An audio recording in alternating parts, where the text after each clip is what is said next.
Good afternoon, everyone, and welcome to the semifinal matchup between the Night Howlers of OGSL and the Purple Rain of PBSF.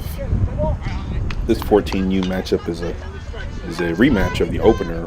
The Night Howlers prevailed 14-7. Now in the playoffs, things are a little bit more at stake, you could say.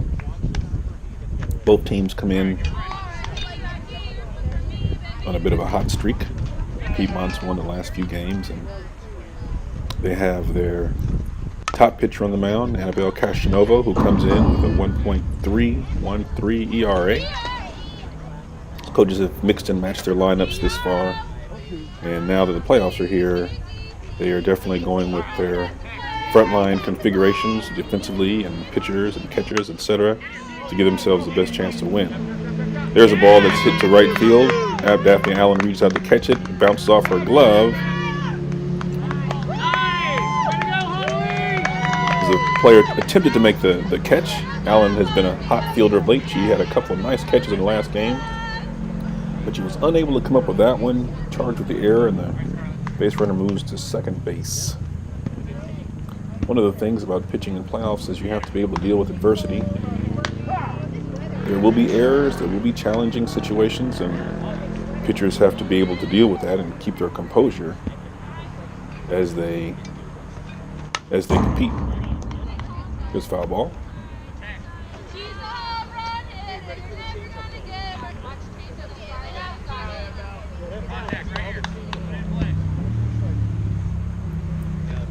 Oh, there's a line drive down the right field line. It gets past the right fielder down to the corner. Daphne Allen gives chase. That could be three. The ball comes into the cutoff, and they watch as the runner glides safely into third base. The Night Howlers are off to a great start, and you see the level of intensity the playoffs bring. Each and every year, it's the same thing. The teams are streamlined. I think the Night Howlers have a lineup of only 10 players a day, and so they are primed and ready to put their best foot forward. Cashinova is going to have to figure out how to settle things down here before it gets out of hand. In the playoff game, you fall too far behind quickly, and it's really difficult to catch up. Both teams, you throw their top pitchers, and so there aren't many, huge innings coming your way in these types of games. So you want to scratch across a run here and there. Everything adds up because the winner goes on and the loser goes home. 1 ball, 2 strikes. Ball outside, 2-2. We've got no outs, 1 runner in, 2-2 count. There's a ball that's fouled off. You see the batters really are geared up. They're a little bit behind on these runners. The balls in fair territory are going to the right side, and the foul balls are going to the right side, which means they're just... There's one that goes to the shortstop. Haley Ronan, she catches it, throws it over to Claire Murphy for an out. A run does score, but the Purple Rain pick up their first out of the game. And up steps Thornton, big number 1-4, has played travel ball and rec ball, and she's known to be a big hitter. She really punished the ball the last time these two teams met, and she's looking to do the same here. As the ball hit sharply down the left field line, foul. The configuration for the Purple Rain, you have Angie Fu in left field, Margaret Weaver in center field, Daphne Allen in right.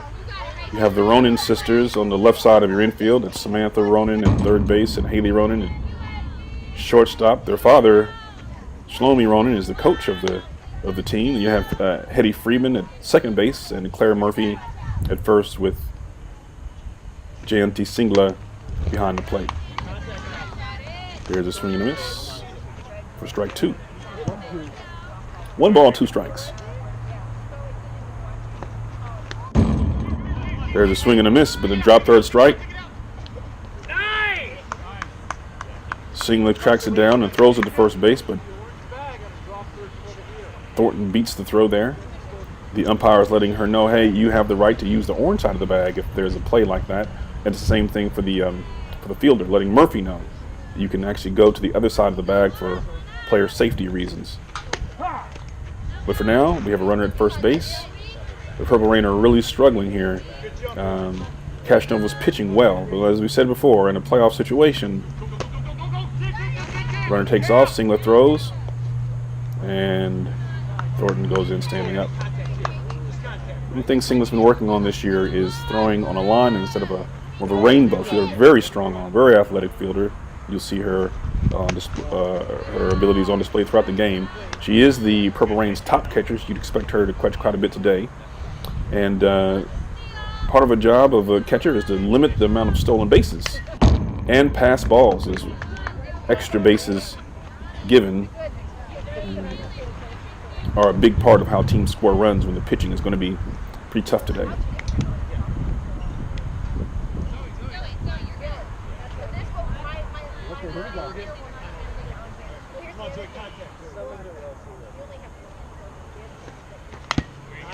Foul ball. Seeing Annabelle Cashinova doing a good job of mixing her pitches. Fastball, changeup. She has a drop ball that she throws, though she hasn't used it very much this season. There's strike 3, swing and a miss. She hasn't used it that much because she may not be in sync with the catcher. Now you see there in slow motion, the pitch is on the inside half of the plate. The batter swings underneath it for strike 3. 2 down. Strike 1, swing and a miss. The runner fakes as if she's going to steal. It's a good lead by the base runner at second. Singler is not taking any chances, so she very decisively throws to third base. Third base is being manned by Samantha Rohn, who's a 5th grader. We have a 5th grader in right field and a 5th grader on third base.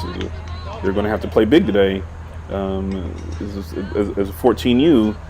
But every year it's the same thing. There are always a couple of kids who, there's a ball hit to third base, but it's foul for strike 2. The coach admonishes the batter, letting her know, hey, you're early. Wait a little bit longer before you release those hands. The 5th graders step up every year to contribute to these 14U teams, and it matters because the program has to include kids from all ages. There's another drop third strike for a strikeout. This time, Singler is able to convert the throw, brought in by Claire Murphy at first base for the 3rd out of the inning. The Night Howlers scratch across a couple of early runs, and up next we have the Purple Rain. Here's the batting order with the players there and their batting averages for the season to the right.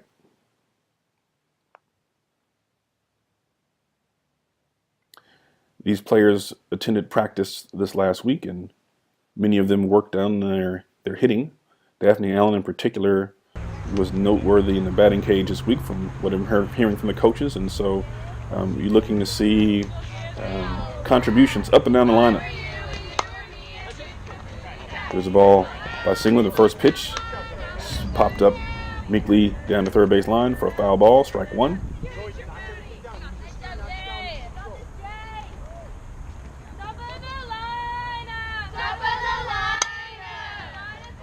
There's a ball that's hit. It falls in for, it's a foul ball, just foul. Just foul. I mean, that was very close. Singler's been a very hot hitter lately. You see the batting average of over 600. Ball 1. You want to get off to a good start in these games. The Night Howlers were able to scratch across 2 runs, and although they weren't earned, I believe 1 was earned. I think it was an error to begin the play. Oh, there's a nice play by the shortstop who goes over, digs it out, throws it over to Thornton for the 1st out of the inning. The Night Howlers were able to come up and scratch across a couple of runs to open up the game to ensure they won't fall too far behind right away. And with their top pitchers going today, they would expect the Purple Rain to have trouble scoring runs all day long. Strike 1, outside corner.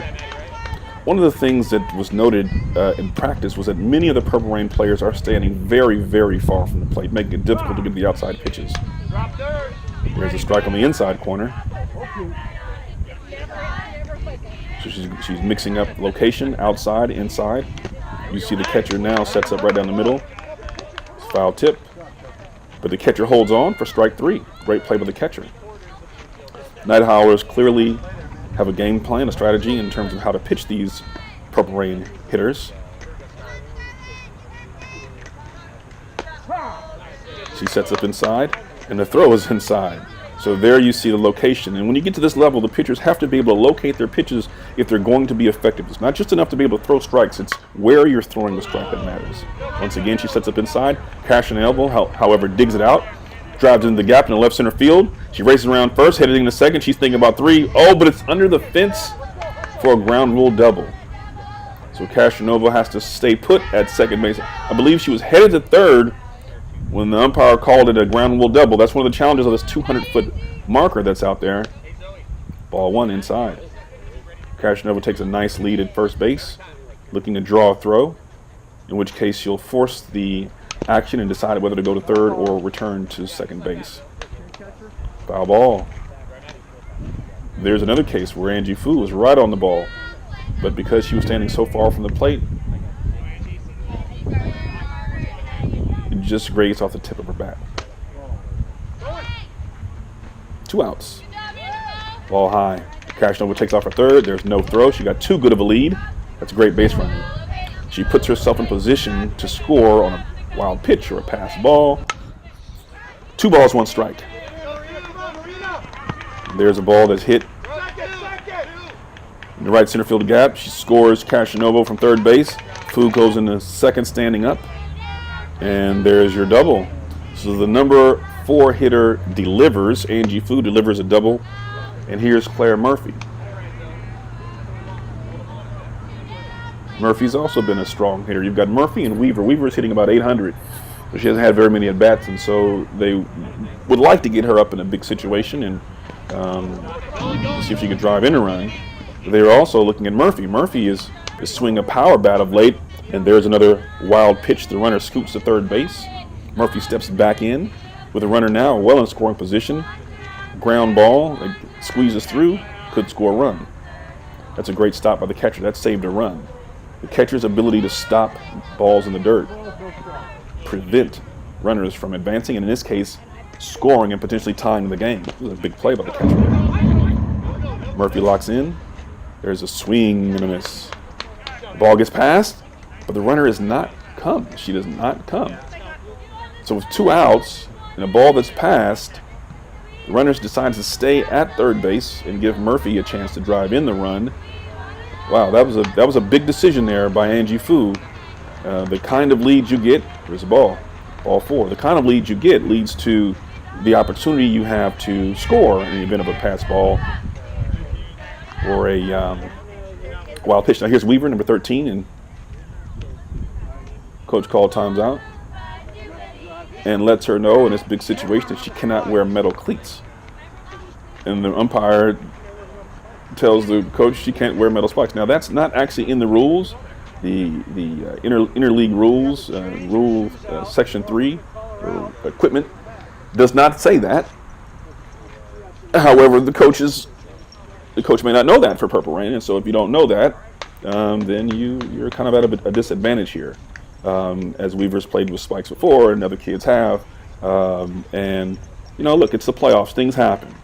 I'm not sure it's going to make any difference one way or the other, but to throw things off a little bit, and also you got to consider player safety.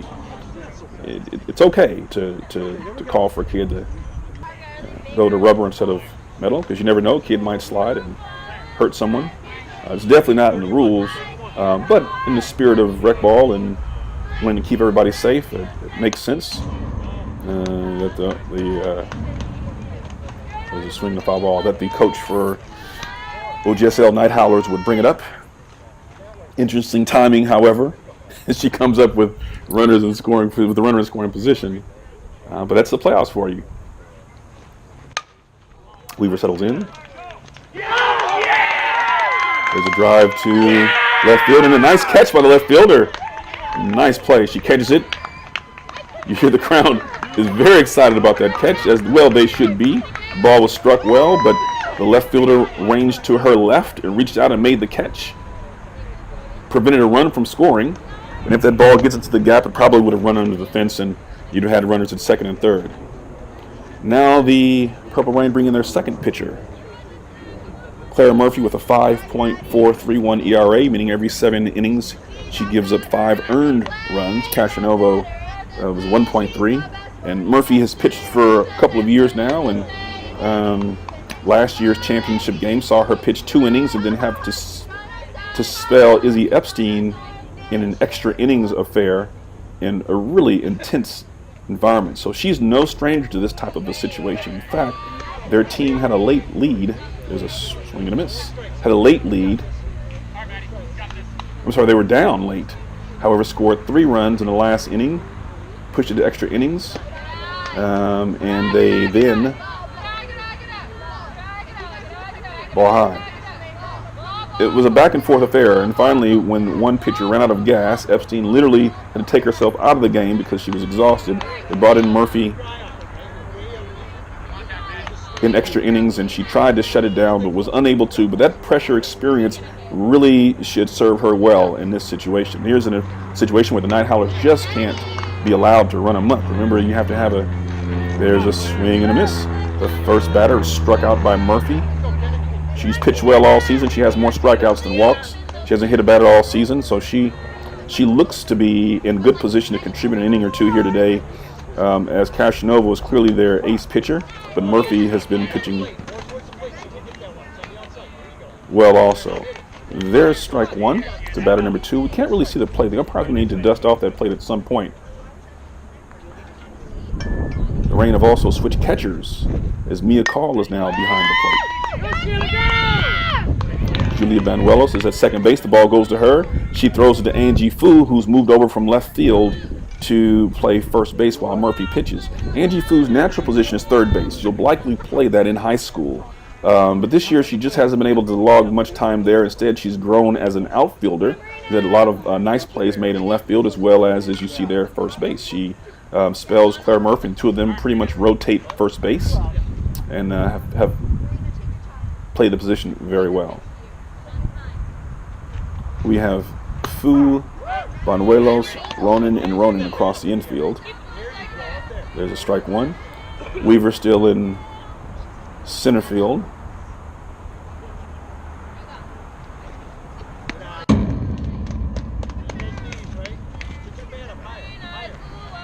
Ball's high. Murphy seems to be on target, but her balls are sailing a little bit and going high. Here's the windup and the pitch. Swing and a miss. Strike 2. Nothing would be better for the Purple Rain, already down 2-1 early in the game, to have a scoreless second inning or limit the number of runs that the Night Howlers are able to put on the board early. They've got to keep this game close. There's a ball high again. She's really having problems keeping that ball down. Let's see if Murphy and Mia Call can work together to make the adjustment.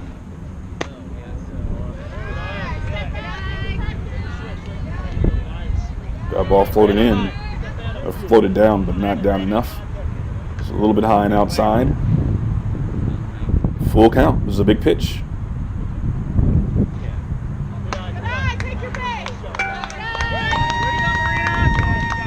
Ball 4. So they've got 2 outs, a strikeout and a ground out.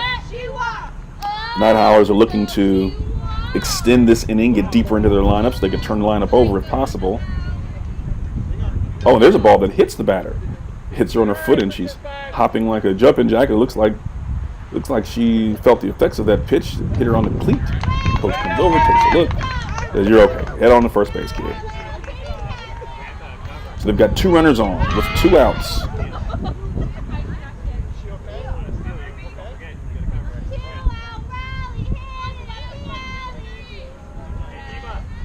And they are back to the top of their lineup. They desperately need an out here.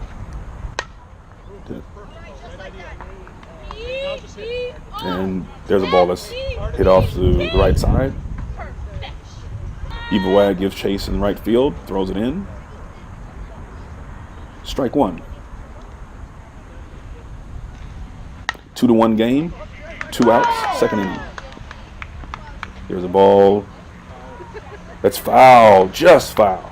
So we've got 2 strikes again. She's gotten 2 strikes from the last couple of hitters. She's 1 strike away from getting out of this inning and it being scoreless. 2-1 Night Howlers.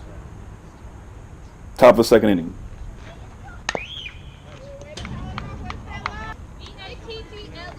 There's a nice pitch down the middle. He fouls it off again to the right side.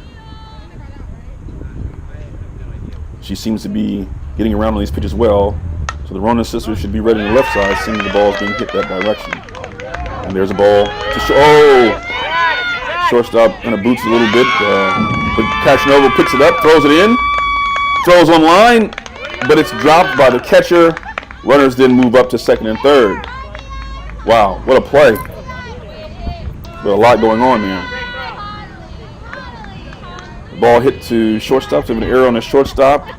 The ball gets through to left field. Cashinova alertly picks it up and throws it in.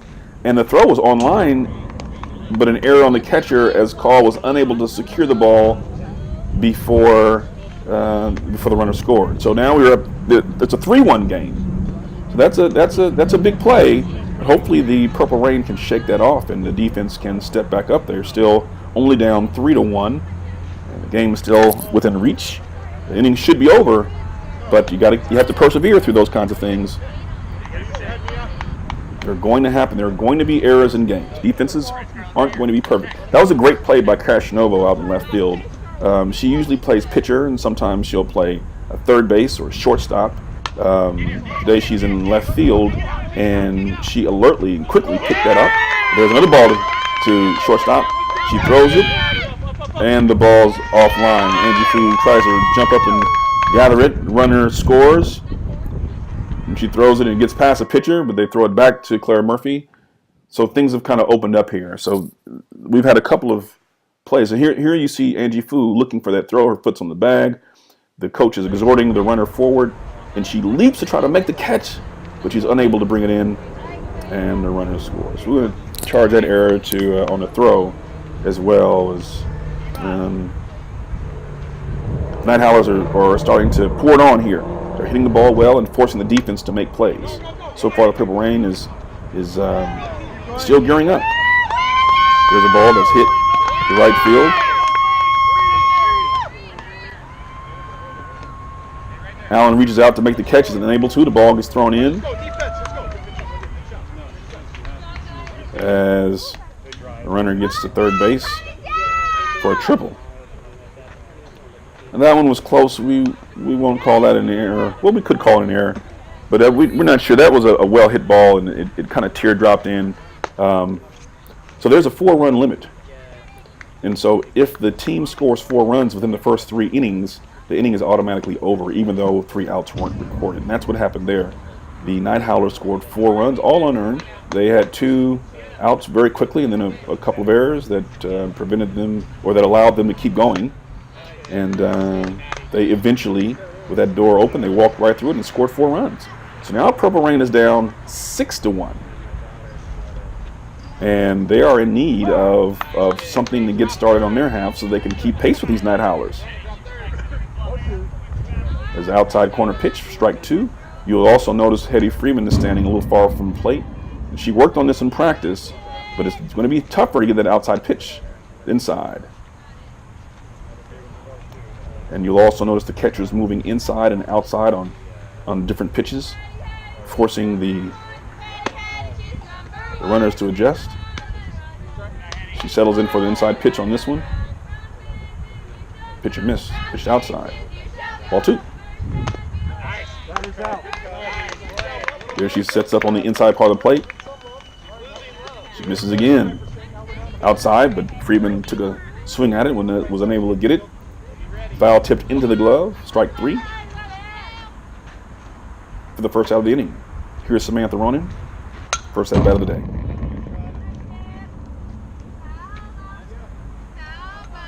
Foul ball. Another one of those Purple Rain batters. You see how far she's standing from the plate.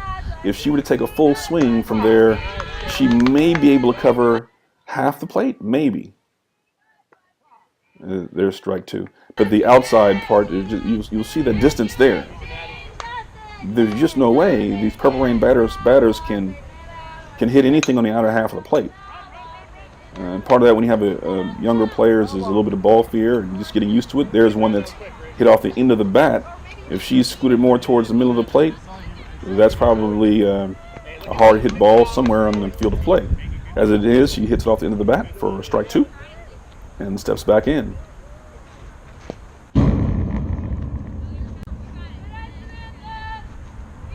Targets inside, throws inside, but low.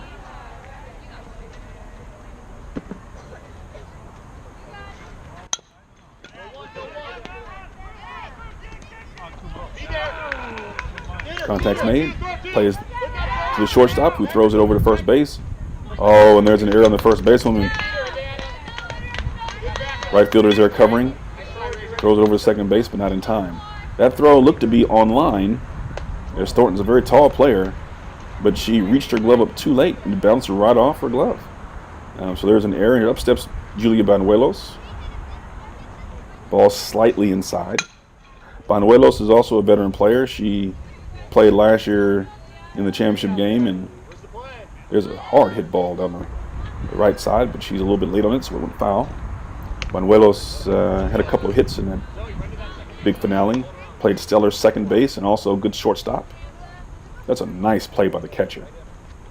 That athletic play by number 9 there prevents the runner from moving up. And in a game of is likely to be close, every base matters.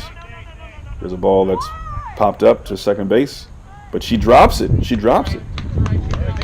There's an error on the second basewoman. Julia Banuelos gets to first base safely. Samantha Ronan is at second base and stays there. So we've had 1 out and 2 errors. The defense of the Night Howlers is giving opportunities to the Purple Rain if they can take advantage of it. Up steps Mia Call. First pitch, she swings on it. For strike 1, Ronan takes off for third base and slides in safely. Now the trailing runner from first base did not move up. That's a surprise. She goes on this one. The catcher throws to the shortstop for a trick play that doesn't work. Instead, he gets through the shortstop, and the runner at third comes home. And the runner on second goes to third. So the Night Howlers defense, they've made several errors here as well, and they've opened the door for the Purple Rain to get back in this game. The score is now 6-2. With 1 out, Mia Call hits the ball to the right side, foul ball.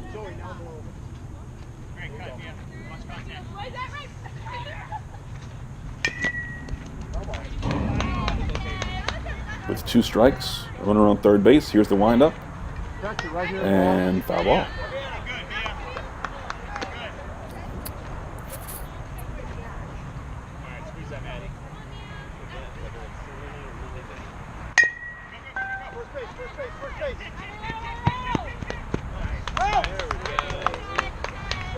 There's a ball hit to third base, who scoops it up, throws it quickly over to first base. Thornton scoops out of the dirt. For the second out of the inning, they gave up the run. They conceded the run. Now, that's what you needed. You had to have a ground ball to the left side to score that run. Mia Call delivered there and produced an RBI for the Purple Rain, and the score is now 6-3. They're scratching their way back in this game. 6-3. The Purple Rain has done this all season long. They have battled and had comebacks in the last inning. They came back to win against Alameda. They came back to win against a couple of teams during the regular season from OGSL. And so if they can just keep it close, they know that if they hang around, especially with Cashanovo pitching, limiting the runs of the other team, they have an opportunity to compete. Oh, that ball's, I'm not sure where that ball was. It was outside corner. Allen took it for a ball. 3 balls, no strikes. Allen struggled this year at the plate. However, in 4 pitches, she just earned herself a walk in a playoff game. What a fantastic at-bat by Daphne Allen. The bottom of the order is really producing well here. A couple of errors, a walk. They're giving their team a chance. Now, there you see Eva Wag is stepping back. She's also another player who's really far away from the plate. And you'll see as this pitch comes up, her first step is backwards. Now that backward step usually is an indication that there's still a little bit of ball fear there.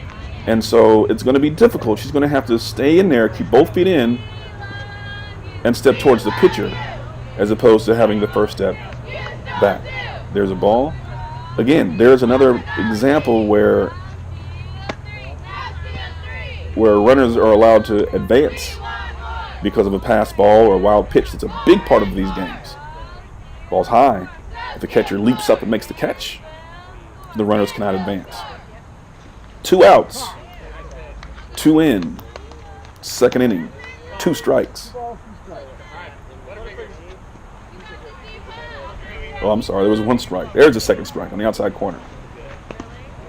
2 balls, 2 strikes, 2 runs in, 2 outs, 2 on. Second inning. There's ball 3. Full count. Runners move up. At least the trail runner does. The first. We have a runner on third base now where a pass ball or a wild pitch again can score a run, and every run counts. You've got pitchers for the Night Howlers. Their top 2 pitchers are going to be dealing exclusively today, so you don't expect many big innings. There's strike 3. You don't expect many big innings today. In the playoffs, things are much tighter. There's that back step again, and it comes right over the inside part of the plate. It's a little bit low, but you have to be aggressive with 2 strikes. Anything close, you don't want to take chances. So hopefully Eva learned that lesson, and next time she'll make the adjustment.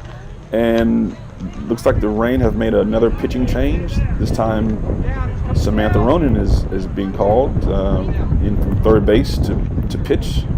Her ERA 17.88.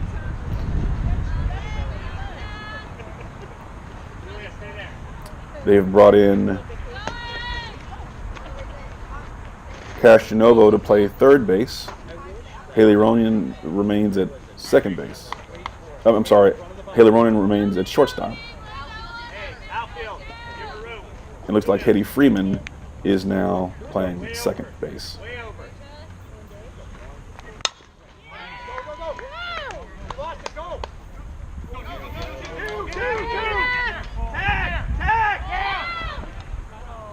First pitch is driven to center field.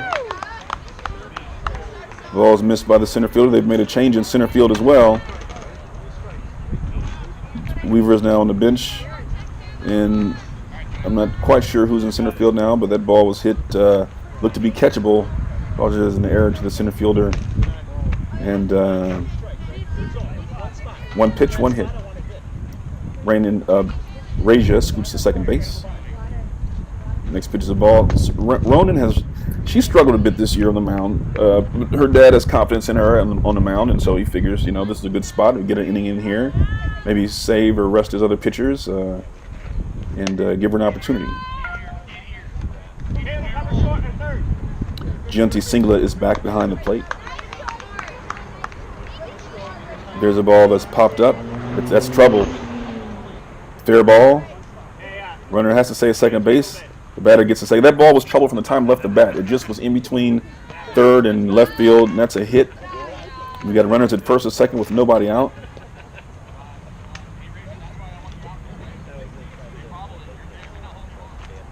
There's a ball in the dirt. Good stop by Singla. The runners cannot advance. Got to be careful with that throw back to the pitcher. That ball is live. If it's in the dirt, those runners can't advance.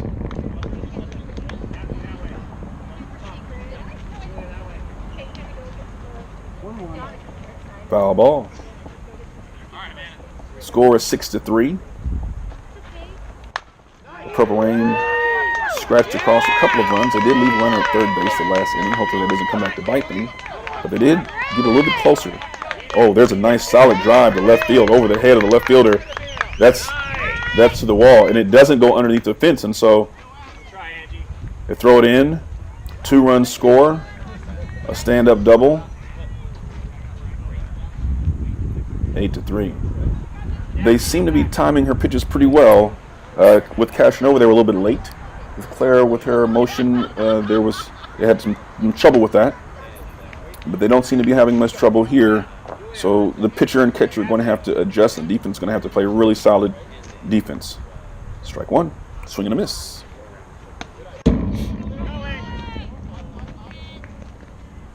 Eight to 3, no outs. Runner on second base.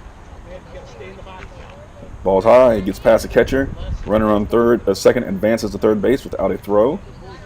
Very alert base running by the Night Howlers. Singla hustles after it, but is unable to corral it in time.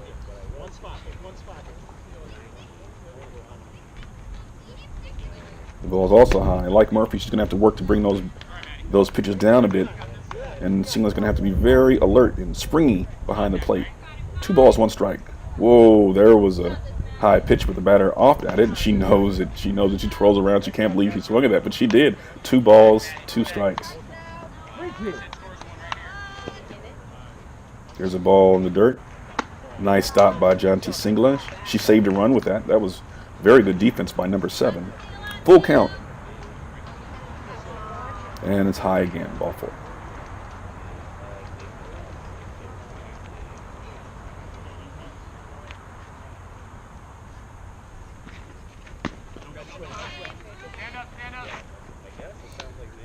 The Night Howlers are in the bottom of the order now. And so it's important to get through this. There's strike 1. It's important to get through this part of the inning without any more damage, because when the bottom of the order is able to produce runs, and then you go back to the top of the order, it is a compounding effect. So when you get to this point, you really want to make sure that you're able to, limit the damage as much as possible. Ronan's going right at this batter. A little bit high still. She's over the plate. She's just a little bit high.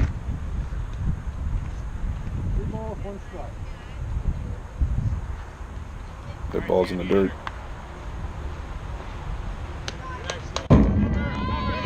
3 balls, 1 strike.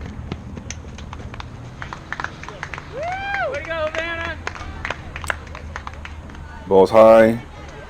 The wild pitch. Runner scores. Runner on second moves up to third. And ball 4, the batter goes to first base. So it seems as though Rona's struggling a little bit. I wouldn't be surprised if they call timeout and just go talk to her, kind of settle her down a little bit.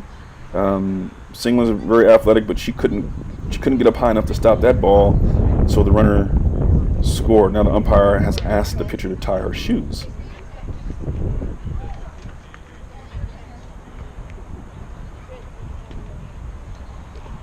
Okay, we're back in action.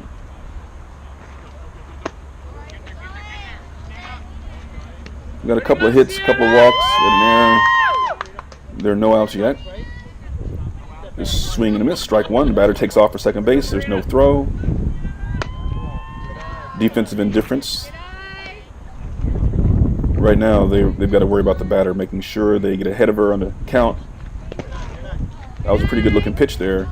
It was just a little bit high and called for a ball. Nice stop by Singla. Excellent stop. That kept the runner from advancing. Her father is talking to her from the dugout, giving her some pitching advice. There's a strike on the outside corner. The OGSL PBSF rules state, as the count is 2-2, that no pitcher can pitch more than 2 of the first 4 innings. So you have to use at least 2 pitchers. That ball did get away from Singla, but the runners did not advance. The coach for the Night Howlers seems to be playing it very conservatively. He sees that Ronan is struggling, and her body language suggests that she's a little frustrated right now. And so he doesn't want to run into an out. You don't want to give an out to the defense. There's a ball that's hit to first base. The runner advances, but Claire Murphy scoops it up, tags first base for the first out of the inning, and throws it back into Ronan. That was a much-needed out by the defense. You have to have 2 pitchers. No pitcher can pitch more than 2 of the first 4 innings. So you got to at least have 2 pitchers, and some coaches, the ball's outside, is swung and missed. Pitch was thrown outside, and it would have been a strike in the outside corner. There's a ball that's hit. Oh, nice play. Way to go back on that. That's Cashanovo, who's been slotted over to third base from left field, and she's able to step in and make a nice play on that ball going back. So now you got 2 outs. You got a chance to get out of here with only a few runs scored, or a couple of runs scored. Rotation is shortened in the playoffs, and lineups get a little bit tighter. First ball is cracked down the right field line, but it's foul. Runs are at a premium. The defense is going to have to really stand tall here and make sure that they support their pitcher.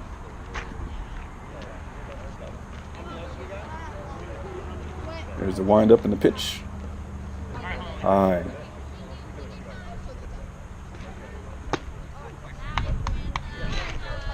Two balls, 1 strike. Swing and a miss.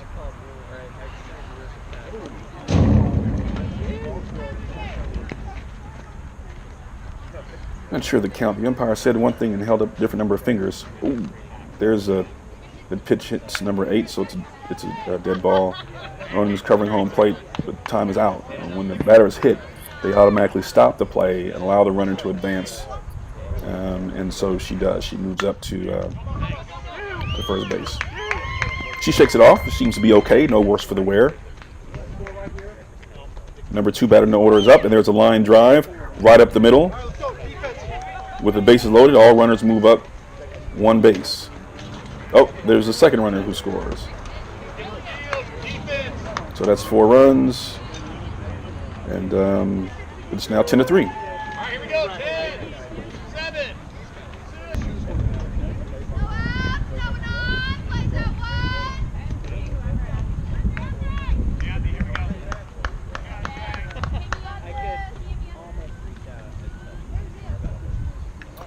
So the Rain have dug themselves a little bit of a hole here. They're going to have to really hit their way out of it. Their bats have got to wake up, and they need some crooked numbers on the board. 1 here and 1 there and won't get it. They need 2 and 3 runs over a few innings to catch back up. The score is 10-3. They've got the top of the lineup.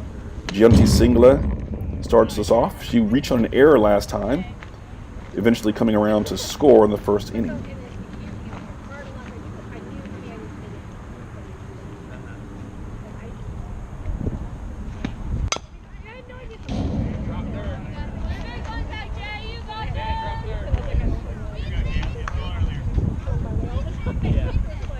There's a foul ball.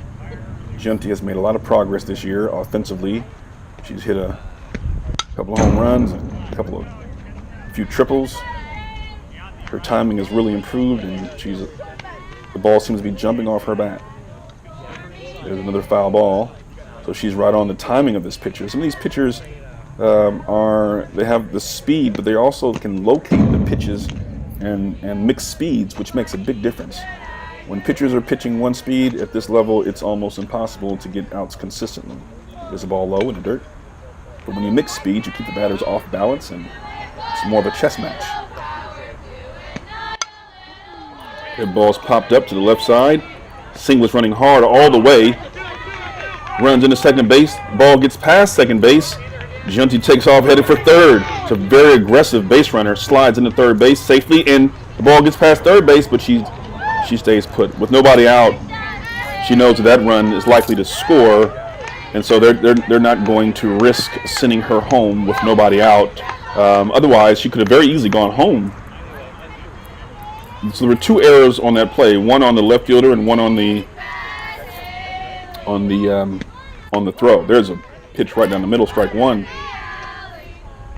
So down 10-3, the Purple Rain got what they needed. Their leadoff runner is on. In fact, she got to third base. And here's Haley Ronan.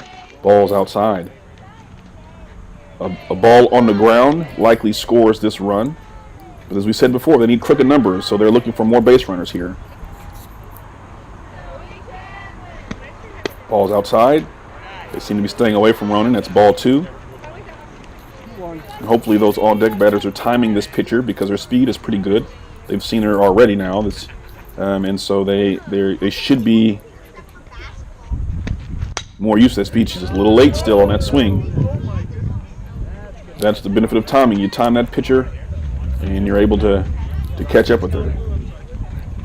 Ronan tries to measure across the plate. She almost does, but she's still standing very far outside. There are 2 strikes on her. Ooh, there's a close pitch for ball 3. Just a little bit outside. You see her reach across the plate, but she doesn't touch the ground with it, so she's still going to be a little bit short on the outside pitch. And they keep pitching her outside. She can't get to it, and there is strike 3. Let's take a look at that again. You see the pitch is coming outside, and she's on time, but she's just not able to get it because she's standing so far outside of the plate and didn't fully measure it. So there's a strikeout. We got 1 down. Runner still on third. Ground ball should score that run. But Purple Rain need more than 1. They're going to have to score in bunches here to catch up to these Night Howlers who are streaking past. Ball 1. And I would imagine that we're going to the top of the fourth inning next, you'll see Castronovo return to the mound and likely finish the game. The 2 innings that the other pitchers pitched were split between Samantha Ronan, and Claire Murphy. They put an 8 spot up on those 2 pitchers. 4 of the runs were earned, but still, an 8 spot is going to be tough to overcome. They're going to have to really pitch well, play good defense, and score some runs on offense. 2-1 with 1 out.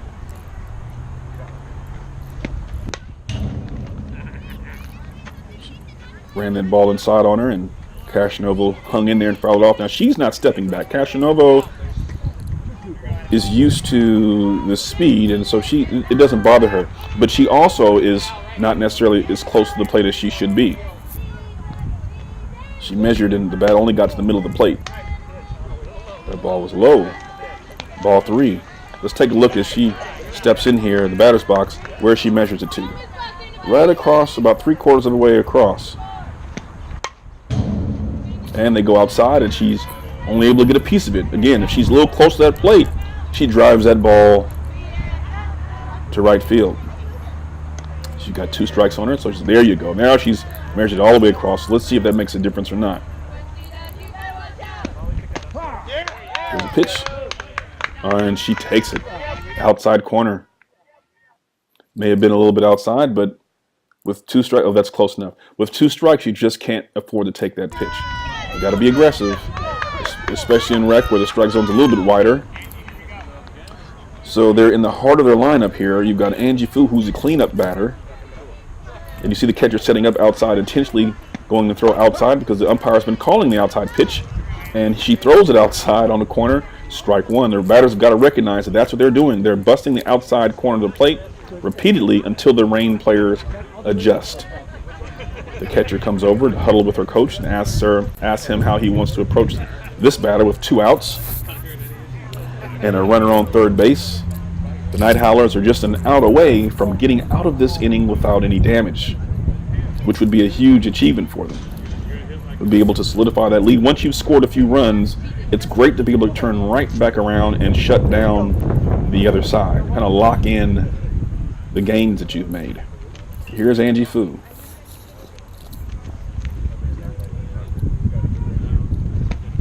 Batter pitches run inside. I think she missed her spot there. The catcher set up outside, but the pitch ran inside. No balls, 2 strikes. Catcher looks in to get the sign from the coach, then scoots outside again and hits the spot again for a strike 3. And that's the end of the inning. So a leadoff batter gets to third base. Let's take a look at this again. It's right there. She's a little bit late on it. It's right down the middle of the plate. It's for strike 3. Leadoff runner, a batter gets to third base, and the Purple Rain just are not able to bring her in. So we're still at 10-3.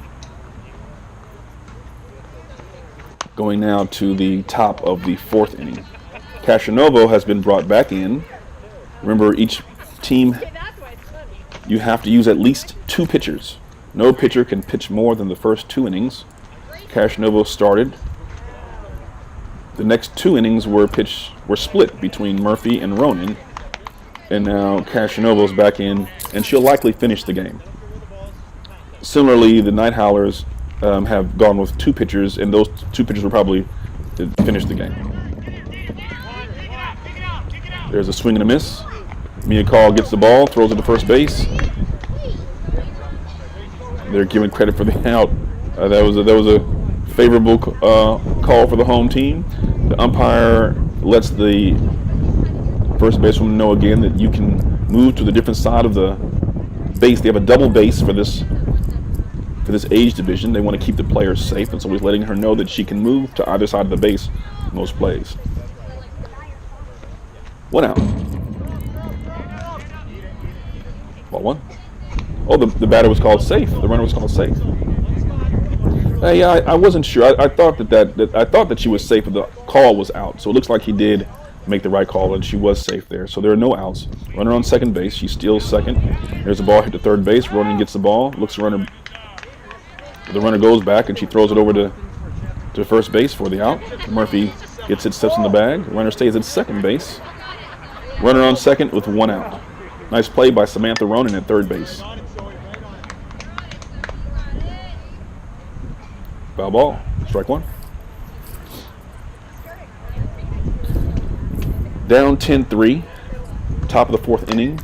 A lot of pressure on Cashinova. They can't afford to give up any more runs, especially with the bats being a little bit sleepy right now. And the defense seems to be struggling a bit. They've had several errors, and in each of those errors has led to runs being scored. There's another foul ball. In fact, they only have 4 earned runs given up. 5 earned runs given up out of 10.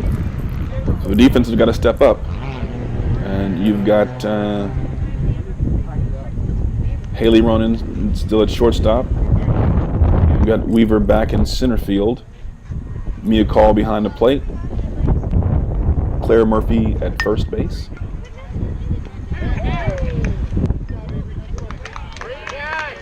There's a nice play by Hetty Freeman at second base. Hetty runs in, makes the catch, then runs the runner back to second base. Great play. There's a good defensive play. Hetty's come a long way with her defense this year. She's probably the smoothest of all the fielders in terms of her positioning, the movement of her feet.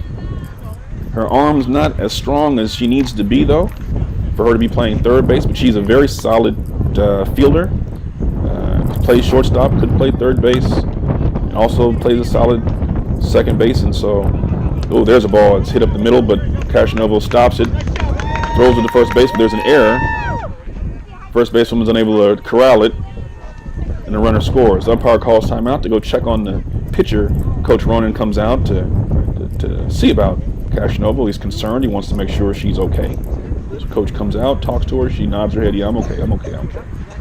And she begins to walk off at his asking. She jogs to second base and comes back. He wants to see if she can move around, and seems like she's fine. And so coach says, okay, you're good. A nice applause from the crowd to acknowledge her toughness. We've got a runner on third base and a runner on first base with 1 out. Strike 1.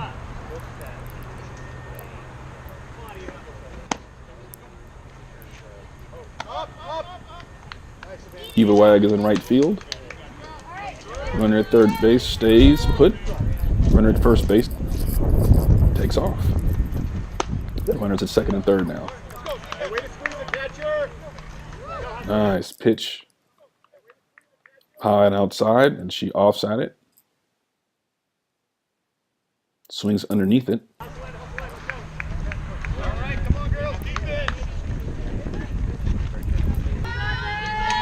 Now.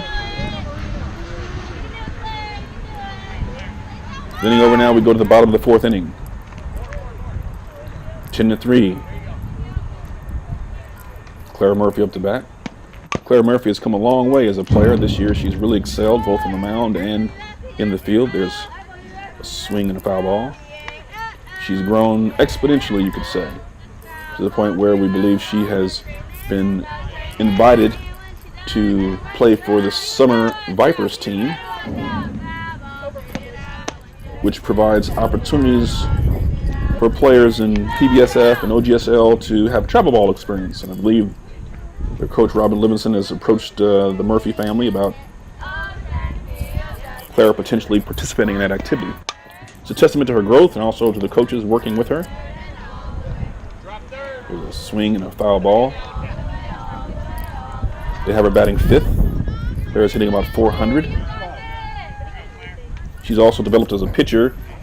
Their second most reliable pitcher, a 5+ ERA, and she's been able to overcome adversity. Ball's outside. She has the highest amount of errors made when she's pitching, but she's never complained and never said a bad word about the defense. Always supportive, always encouraging, great sportswomanship. There's a swing and a miss. but a drop third strike. She hustles down to first base. The catcher makes a nice play, throws it to first base for the out. So there's a situation where the drop third strike didn't make a difference. They were able to get her out. The Night Howlers catcher looks over to their coach repeatedly, kind of gets the signal of how they want to pitch to Weaver.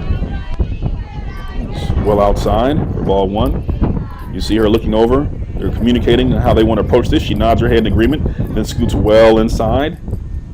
So that must be the plan. We'll see if they give her something to hit here. Ball's low and inside. She looks back over to the coach. Says, "Okay, coach, now what do I do?" She nods her head in agreement again. Weaver has changed her shoes, by the way. Ball's well outside, so it doesn't look like they're going to give her too much to hit here. She may get a pitch, but this is nothing new. Sometimes coaches make a decision in playoffs, who they will pitch to and who they want and how they're going to approach certain batters. So there's a situation, the ball was in the outside corner, and it was a strike. We was expecting the fourth ball, an intentional walk, but it didn't happen. Instead, they came right at her on the outside corner. If she had hit it, it would have been their pitch.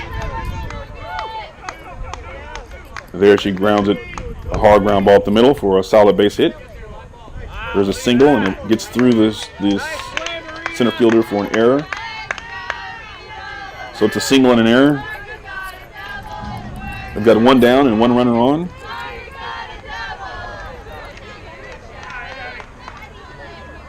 And up steps Hetty Freeman. Hetty also participated in the championship game last year. There's a ball inside. Hetty is also well outside. She's standing outside of that box. I'm not sure she reaches over, but she had to extend her body to get there. So she's really not in a position to hit the outside pitch. And she's standing pretty far outside. That ball's outside. That's an indication that she's just not quite comfortable yet with that ball coming at her.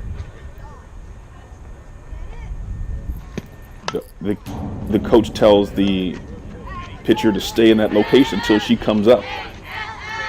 And that time she came up a little bit, but the coach is very intentionally telling his catcher where he wants the pitches to be. Freeman then reaches in. She does make the adjustment and she measures in. She learned that in practice this week, so seems to be applying it. And now it wouldn't be a surprise to see them come inside. Let's see how Freeman handles this. Outside again for a ball. Weaver is dancing on the bases, looking to see what the catcher will do. If the catcher throws the ball to second base, she'll run to third. If the catcher throws the ball to third base, well, she'll go back to second, but that's forcing the catcher and the pitcher to play in a different way than they're used to. So it's causing disruption on the bases, and that's good. Weaver's looking for any opportunity she can to move forward. Ball's outside. You see her off the base again. The catcher runs at her this time. They're telling her to sprint at the runner. Hetty walks. Ball 4. Samantha's she may be outside the batter's box. She is very far.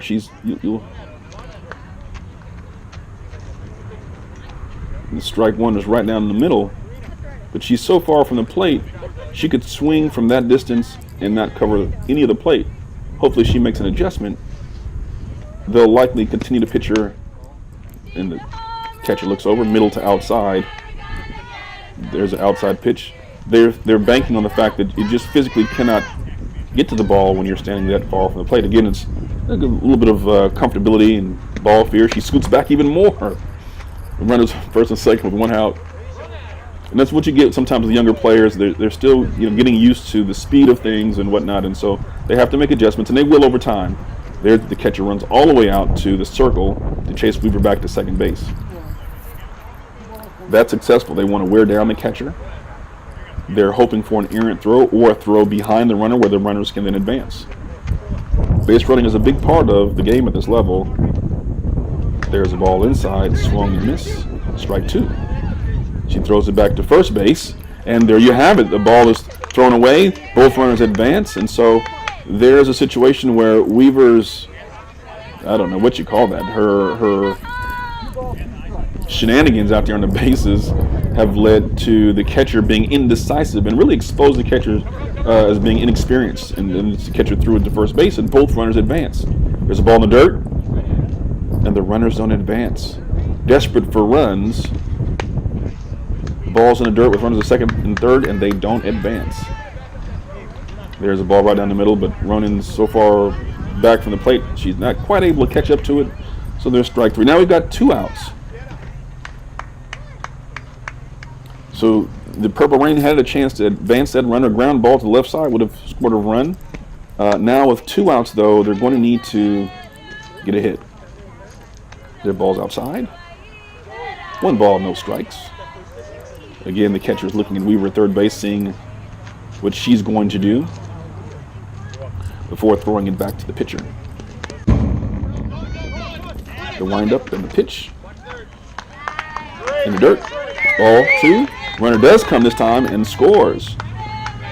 10-4. It's good base running by Weaver. Friedman also moves up. You have to wonder if they'd moved up before, that would have been their second run of the inning. Instead, that's their first run of the inning.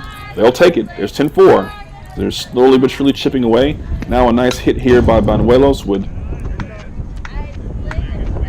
add another run. There's a ball that's hit. Banuelos has made lots of good contact today, but she's been a little bit late on those pitches. You see her reach across the plate. So she is able to extend across the plate. She's got a little bit longer arms, and she's standing a little bit closer. So she can be competitive with those outside pitches.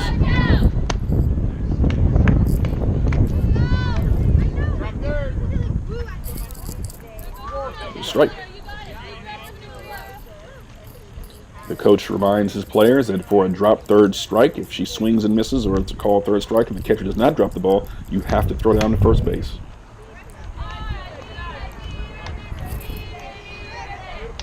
Ooh, ball low and inside. It's close. Full count, 3 balls and 2 strikes to Banuelos. There's a ball that hit to the right side. Scooped by the shortstop, who underhand tosses it to Rachel Thornton at first base, who makes the catch. And the Night Howlers are able to limit the damage. Purple Rain does pick up 1 run to make it a 10-4 game, and Cashinova is back on the mound. Strike 1.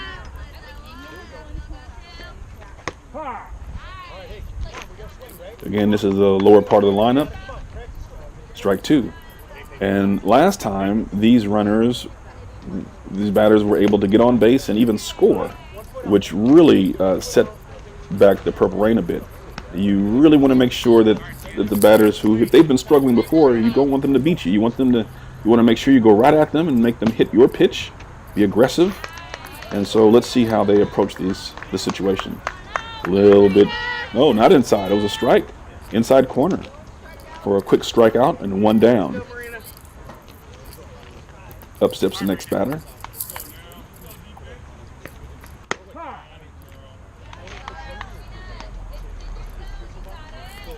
Strike 1. Cashinova is pounding the plate, rightfully so. She is around the strike zone. She's going right at the batters and making sure they hit her pitch. The walks will kill you. Walks and hit batters because you don't give a chance to your defense to make a play. If you throw strikes and you force them to make contact, you have a much better chance of competing. That ball was thrown for strike 2. There's a ball that was hit to the right side. Murphy scoops it up for the second out of the inning.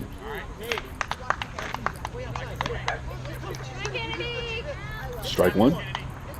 This is the batter who was hit by a pitch last time, and that allowed the rally to be extended. There's a foul ball. No balls, 2 strikes. When you see a batter who's a little bit overmatched, you just have to go right at her and play good defense if she makes contact. And this young lady is stepping up. She's made a couple of good swings in a row, but been a little bit late, so she's fouled them off. Still no balls, 2 strikes. Coach says, okay, way to be aggressive, but nothing higher than that. We don't want you hitting in pitches above your head. That ball's outside. Nice catch by Singla for the 3rd out of the inning. It's their first 1-2-3 inning of the game. You see the windup in the pitch on the outside corner of the plate. I've been doing a strike if she didn't swing, but she did. She was unable to get to it. Now it seems that Cashinova has found her groove, and she is dealing. She's allowed 1 earned run today 4, 3. and has pitched 3 innings.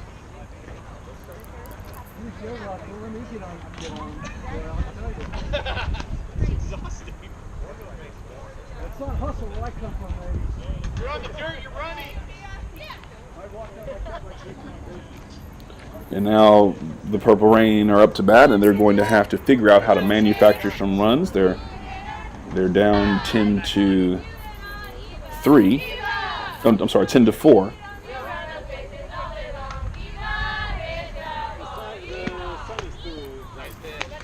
Up steps Mia Call.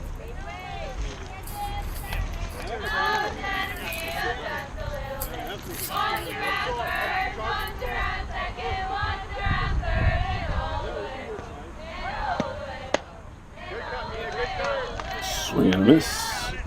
Strike 2.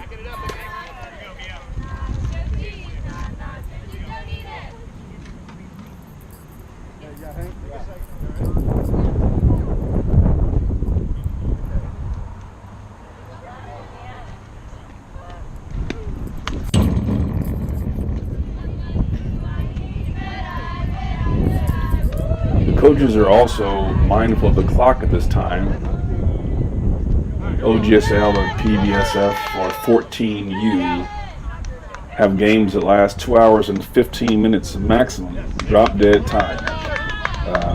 And if they're not able to finish at that time, the score converts to the previous inning. Mia Call draws a big walk there to start us off. What a big at bat by Mia Call. She steps up, she's been struggling at the plate, but she gets on base and allows a rally the possibility of taking place.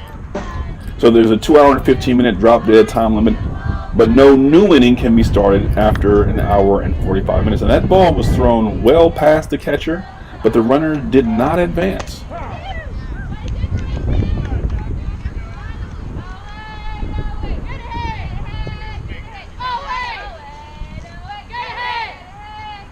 That's right. It sounds like the team was singing some. So there you have the bifurcation of this team. The older girls are doing a softball cheer, and some of the younger girls are doing a Willy Wonka Oompa Loompa song. That's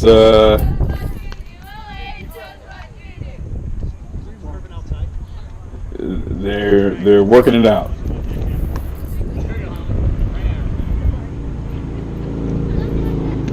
I don't think I've heard the Oompa Loompa Oompity Doo song cheer before on the softball field, but there's a first time for everything. And again, 14U, we have girls from 8th grade down to 5th grade on the team, and you get a little bit of everything. There's an inside pitch for a ball.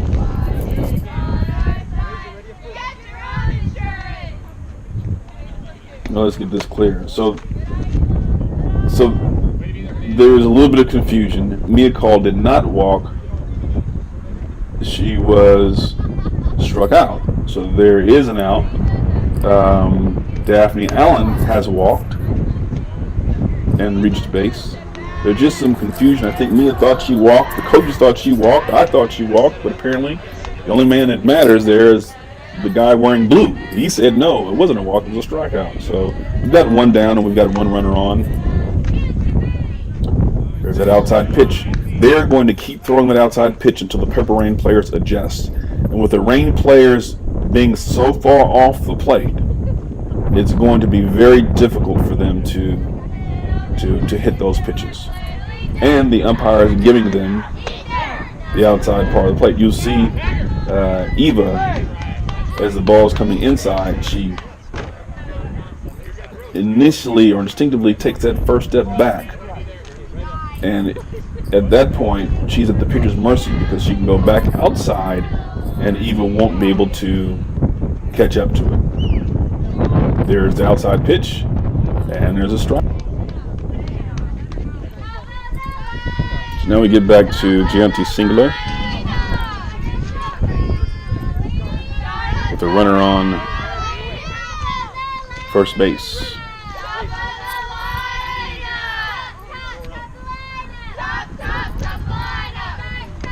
This ball hit to third base, who scoops it Throws it over to first base in one motion and just beats the runner. Nice play at third base to stave off a potential 2-out rally and keep the Purple Rain at bay. The score is now still 10-4. Ronan steps out for the first time today. She comes across the field and into the dugout, and Gianti Singla heads to third base. Mia Call goes in behind the plate. Number 10, Annabelle still pitching. Haley still at third base. And Julia Banuelos looks to be at second base.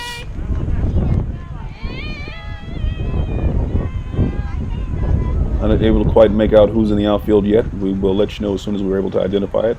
Claire Murphy still at first base. Strike one, foul ball.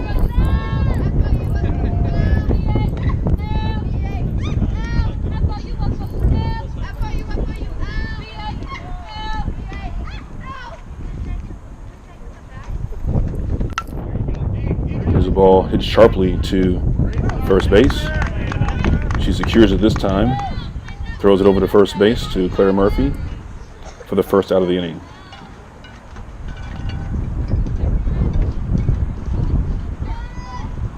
Both teams have settled down defensively.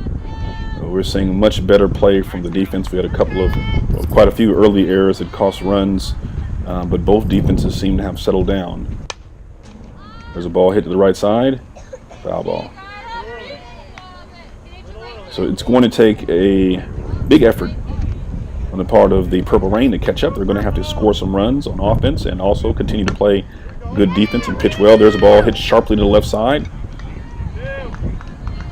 Angie Fu is playing left field. Ball gets past the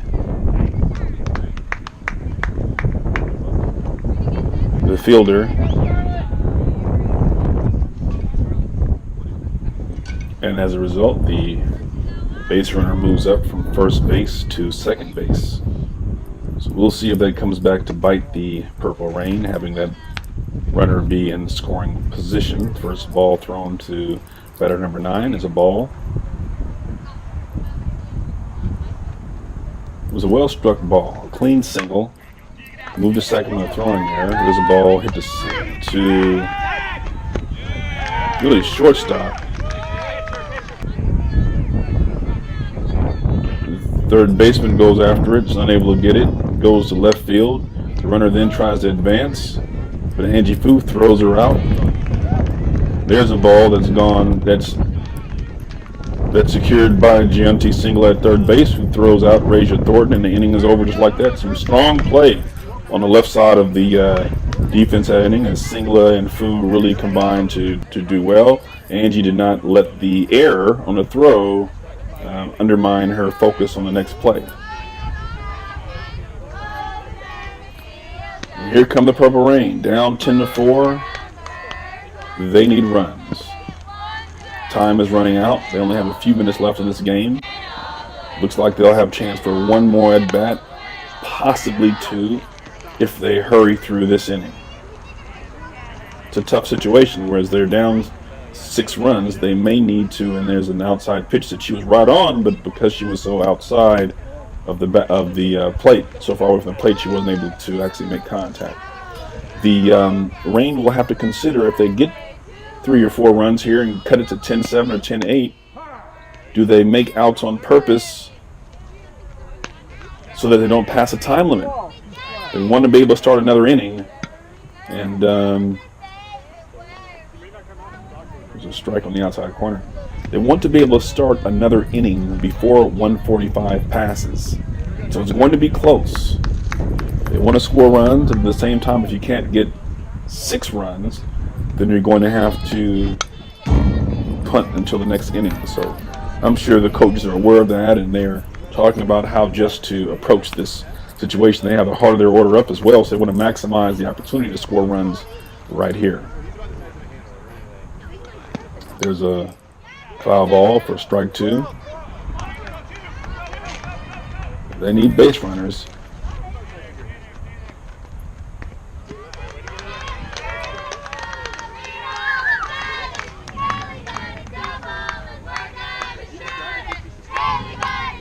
The ball lands lands in fair territory.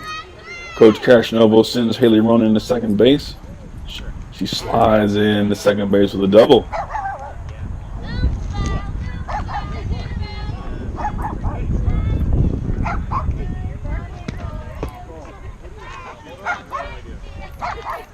It's a great way to start the inning.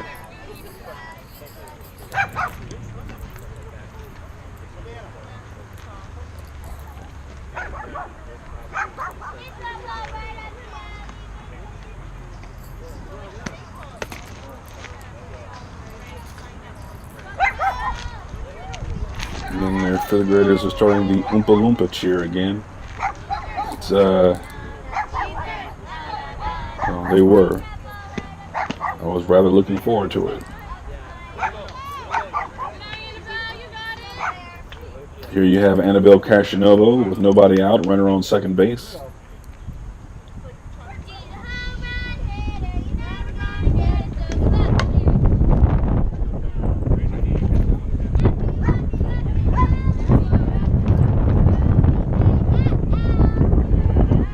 Ball's inside. This is a big at-bat. Cashnovo struck out her last at-bat. It's unlike her. She usually makes good contact. 3 balls, no strikes here with runner on second base. I would imagine she's still got the green light. And there's a ball that's hit to the right side. Foul. 3 balls, 1 strike. So she still had the green light. She was swinging away. She's not really looking for a walk. She wants to drive that run in. But most importantly, they need base runners. And they need them in the worst way. They need them quickly.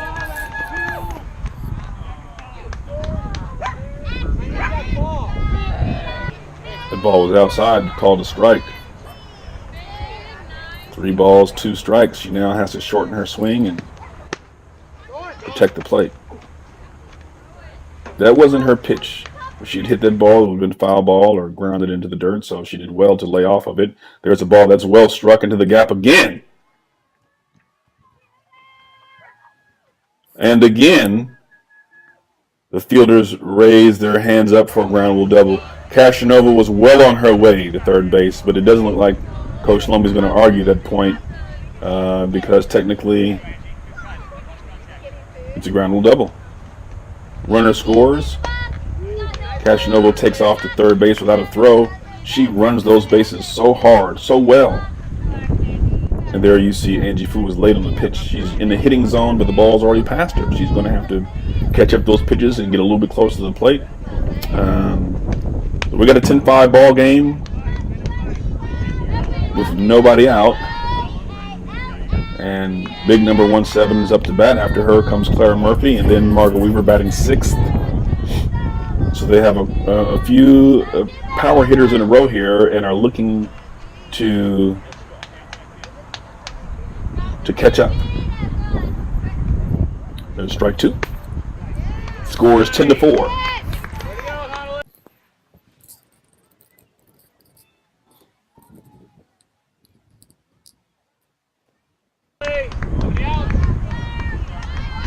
Foul ball.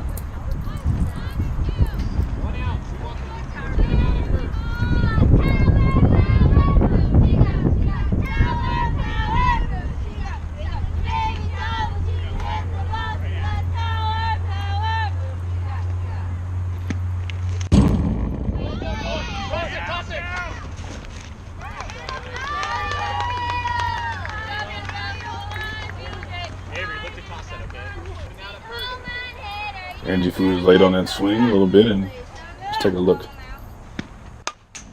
Yeah, she's a little bit late on the swing again, and strikes out. At least she went down swinging. She didn't look at the pitch as it was coming across the plate. She knew it was a good pitch, and so she offed at it, but wasn't able to catch up to it. Up steps Claire Murphy with a runner on third base, down by 6 runs, 10-4.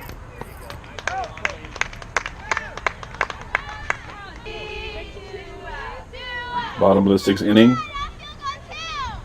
Cashnovo is an aggressive base runner. She slides in safely on a pass ball. Score is now 10-5.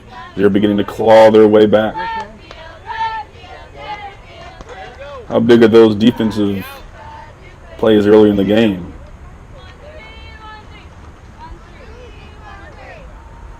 We've seen the Purple Rain battle before, so it would be no surprise at all if this team, as scrappy as they are, as well coached as they are, were able to somehow, some way, claw their way back into this game.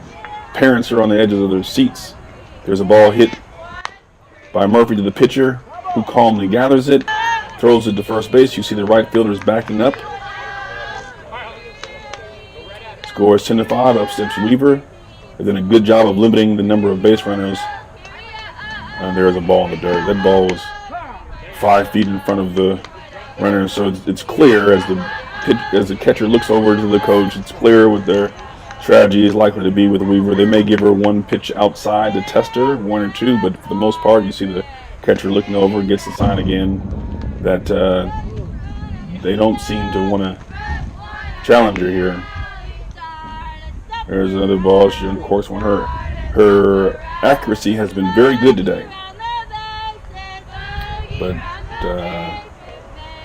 it's strategy. Here we go, 2-0 count. That ball was nearly in the dirt, and Weaver gave a desperation swing. She does not want to walk again, and so she swung it up. She's got to stay disciplined. You can't just go after pitches. If they're going to put you on, you have to accept the walk. That ball was outside, but hittable. There's strike 2. So what may have intended to have been a walk, actually it's a 2-2 count, and we'll see how they approach it. The catcher looks over to the ball's thrown behind her. 3 balls, 2 strikes. Catcher did look over just to make sure. And he looks over again and gets a signal from the coach. He tells her what he wants her to do, and let's see what it is here. 1, 2, 3, 4. Okay, all right. Weaver's on. Is walked. She hustles down to first base. But that's part of team ball, and it's also part of strategy. It's a playoff, so coaches are going to do what they think is best to give themselves a chance to win, and it's up to the base runner. A walk could just as easily be a triple if you run the bases well and steal bases, and so there's no shame in taking a walk. Up steps Friedman. She waves at it, and Weaver takes off for the first pitch, slides in safely to second base. Ball gets passed. She runs, takes on for third base. The ball gets thrown to third base, and so there you go. A walk or a triple. It's the same thing functionally, and so there's no shame in taking a walk, especially in a playoff game down by 5 runs. They need every run they can get. This game is still close. Ball's outside. Close enough, I should say. A big rally here. They could put themselves right back in it. They've got to get this runner in from third base. If there's a pass ball or a wild pitch, you'd expect her to take off aggressively to score. That ball is on the inside corner of the plate. Freeman is so far back from the plate, she's used to the balls coming outside. Look at this, the ball's inside and she's jumping out of the way. That ball is right on the inside corner of the plate for a strike. They've got to put their fears aside and dig in and get ready to go towards the pitcher.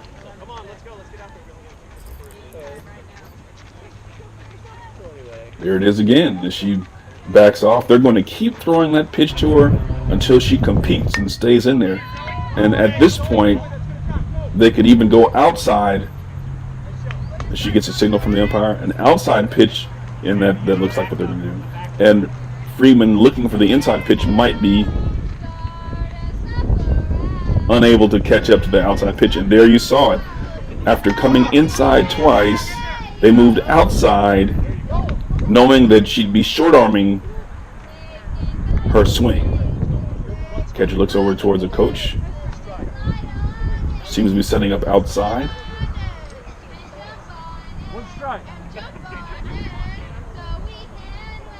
And it's called a ball. 3 balls and 2 strikes. With 2 strikes, you can't take anything close. That was a very, very close pitch.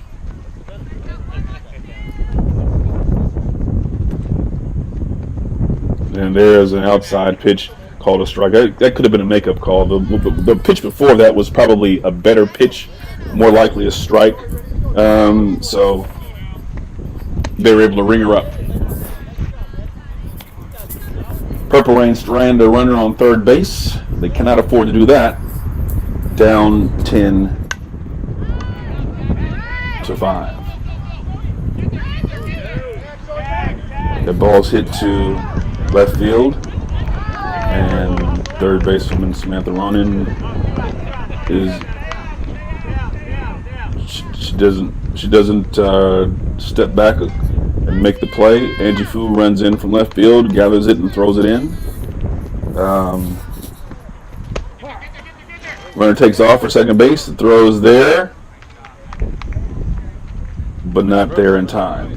Runner steals second base cleanly. They've got singled up back behind the plate. Cash Novo still pitching. Samantha Ronan at third base. Haley Ronan at shortstop. Hetty Freeman at second base. There's a ball. We've recharged it from center field. Makes the catch. Steadying presence out there in center field. Makes the catch. And throws it in for the first out of the inning.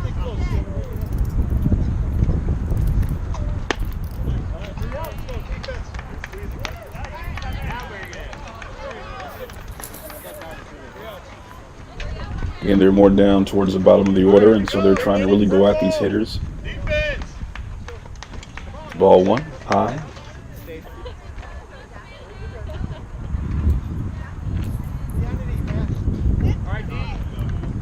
There's a ball that's hit. Weaver charges in again. It drops in the infield. She kicks it to second base line and throws it immediately to third base. And Ronan catches the ball and tags her out. Great throw. And they throw the batter out. The coaches think there are 3 outs. There are only 2 outs.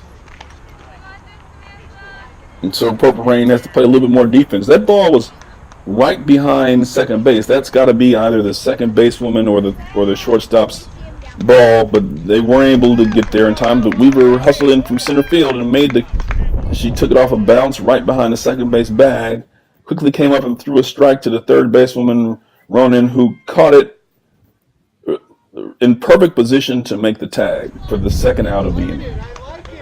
That was a good play.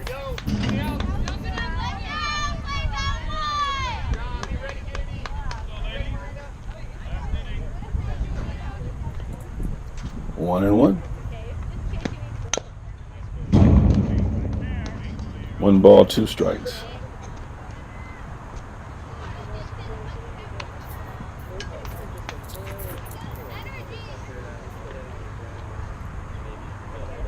She struck out. That's 3 outs. And now Purple Rain have an opportunity to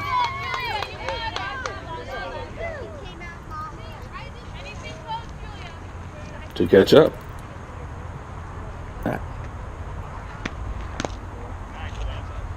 There's a ball.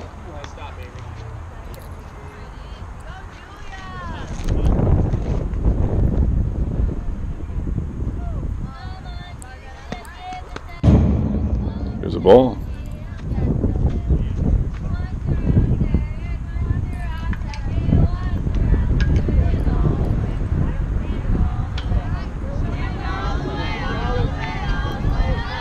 Three balls and 1 strike. They're likely to go right at Julie. They don't want to walk her here. And there's a strike in the inside corner. Again, you see the Purple Rain batters flinch on those inside pitches. So you can expect another ball down the middle.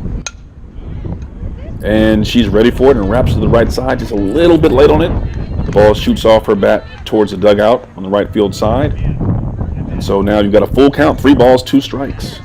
With 1 down 5 runs, last half of the 7th inning. Here's ball 4. Bonuelos does a great job. What a great at bat. Ball 4. Julia earns a walk. She's been hitting over 300 for the season, and so having her there and delivering that moment is a huge boost for the team and likely for her confidence as well. And up steps Mia Call. This is a big at bat. Ball 1. Bonuelos could steal but you don't want to make an out in this situation. You don't want to be thrown out on the bases or have something happen. There's another ball. But there's a pass ball, and Julia advances on that. That runner does not matter for the score because they're down by 5 runs. A few runners could score and it'd still be up, so they need to focus on getting outs of the batters. And I believe their coaches are telling them that. The Night Howlers know they're just 2 outs away and from pulling off this upset. Call digs in, wind up in the pitch. It's ball 4. What a great at bat! A 4-pitch walk. You've got runners on first and second base. And only 1 out. The Purple Rain, if they can get 1 more runner, have something cooking. That ball's low and inside. There's a ball. You can feel the momentum beginning to slowly shift as the Purple Rain have runners on first and second with only 1 out. If they can get 1 more base runner, there's a throw down to first base.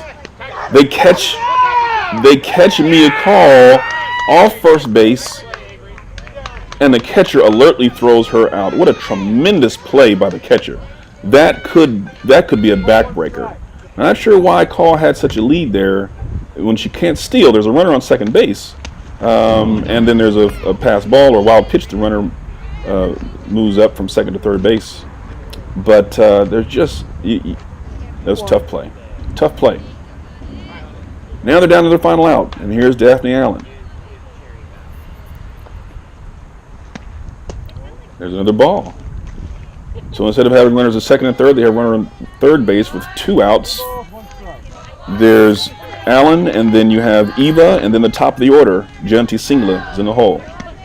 There's another ball. And so there's a walk by Daphne Allen, her 3rd walk of the day. So here's a situation where they would have had bases loaded with 1 out and the top of the lineup up next. Instead, they have runners at first and third with 2 outs, and the coach calls timeout. He says, listen, guys, we've got to get this out right here before it gets overly complicated. We're up 5 runs.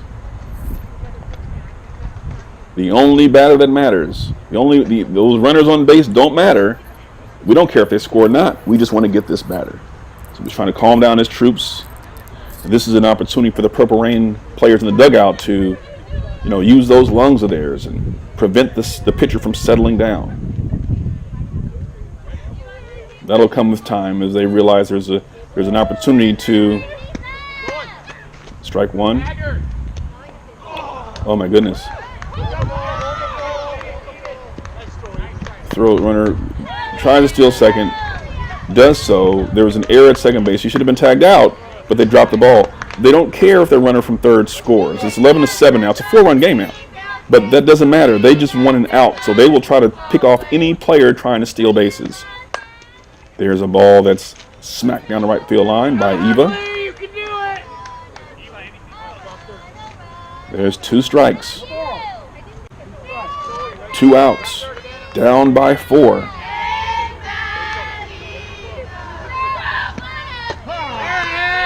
There's strike 3. Drop third strike. The catcher alertly tags the runner for the 3rd out of the inning. You see her first step is back, and that prevents her from really going forward into the pitch. And by the time she realizes it, it's in for a strike. Good game today. Final score, 11 the Night Howlers and 7 for the Purple Rain. The Night Howlers will go on to play the winner of another game, the other semifinal matchup, and will battle for the championship tomorrow here at Owen Jones Field. Sunday, I believe the game's at 10 o'clock. Best of luck to the Night Howlers as the Purple Rain complete a wonderful season. Coach Shlomi Ronin has led his troops to a 6-4 record. He had several successes. People grew. They give a cheer to the Night Howlers, and they go to shake their hand, showing good sportswomanship. Credit also to the assistant coaches of Krista Murphy and Jeff Castronovo. You see smiles all around. There you see the coaches for the Purple Rain. together walking down, acknowledging the opposition. The coaches have got to be proud of their kids who never gave up. They fought to the last out. There were a couple of mishaps on the bases. Base running errors cost them some runs. They left a few runners at third base. They had some pitching struggles there, especially in one inning, and they had some defensive miscues. But they battled. They continued to battle and struggle and fight and stay together, and they almost were able to catch up. The final score was 11-7, and it was closer than you'd think. At 11-7, you know, they're one base runner away from flipping the batting over and giving the Night Howlers all they can handle. As it stands, they end their season with a 6-4 record and a wonderful learning experience. Credit to the players, the parents, the coaches for another great season.